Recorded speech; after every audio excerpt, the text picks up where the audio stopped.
ಚಿನ್ನಾಭರಣ ಪಾಲಿಶ್ ಮಾಡಿಕೊಡುವುದಾಗಿ ನಂಬಿಸಿ ವಂಚಿಸಿದ ಘಟನೆ ಬೆಳ್ತಂಗಡಿ ತಾಲೂಕಿನ ಕಾಶಿಪಟ್ಟಣ ಗ್ರಾಮದಲ್ಲಿ ನಡೆದಿದ್ದು, ಪ್ರಕರಣದ ಆರೋಪಿಯನ್ನ ವೇಣೂರು ಪೊಲೀಸರು ಬಂಧಿಸಿದ್ದಾರೆ.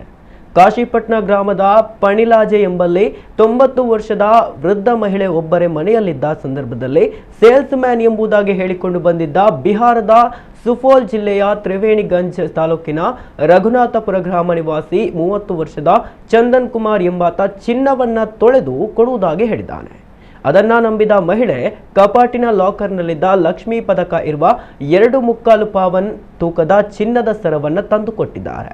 ಆರೋಪಿಯು ಅಂಗಳದಲ್ಲಿದ್ದ ನಳ್ಳಿಯಿಂದ ಮಗ್ಗಿಗೆ ನೀರು ಹಾಕಿ ಬ್ರಷ್ನಿಂದ ಸರವನ್ನ ತೊಳೆಯುವ ನಾಟಕ ಮಾಡಿದ್ದಾನೆ.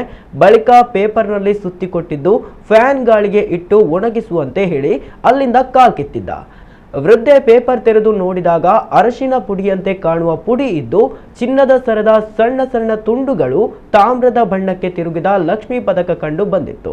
ತಾನು ಮೋಸ ಹೋಗಿದ್ದೇನೆ ಎಂದು ಗೊತ್ತಾದ ವೃದ್ಧ ಮಹಿಳೆ ವೇಣೂರು ಪೊಲೀಸ್ ಠಾಣೆಗೆ ದೂರು ನೀಡಿದ್ದರು.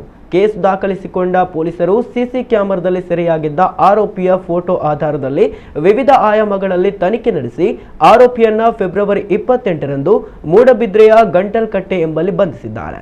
ಬೆಳ್ತಂಗಡಿ ಡಿವೈಎಸ್ಪಿ ರೋಹಿಣ್ ಸಿಕೆ ಮತ್ತು Belthangady circle inspector Ravi BS ಮಾರ್ಗದರ್ಶನದಲ್ಲಿ ವೇಣೂರು ಪೊಲೀಸ್ ಠಾಣೆಯ ಪಿಎಸ್ಐಗಳಾದ ಅಕ್ಷಯ್ ಡವಗಿ, ಓಮನ ಎನ್ ನೇತೃತ್ವದ ತಂಡ ಈ ಕಾರ್ಯಾಚರಣೆ ನಡೆಸಿತ್ತು.